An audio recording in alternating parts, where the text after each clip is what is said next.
Assalamu alaikum. My name is Sajeel Ahmad and I secured 27th position and I was allocated to the Foreign Services of Pakistan. My journey for CSS began nearly two and a half years ago, and I was a very naive aspirant, and ever since my journey has evolved and I have learned many things on my way across to this point. My tips and my lessons throughout this journey would be confined to three basic things.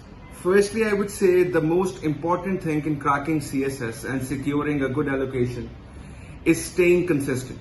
No matter how many obstacles, how many hardships you encounter throughout your journey, the thing is to stay constant.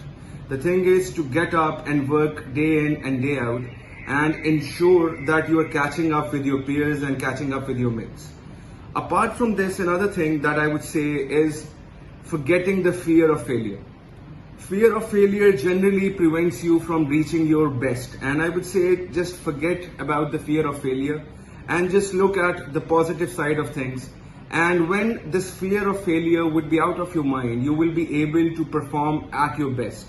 Just forget and prove yourself and focus on your abilities and stay consistent.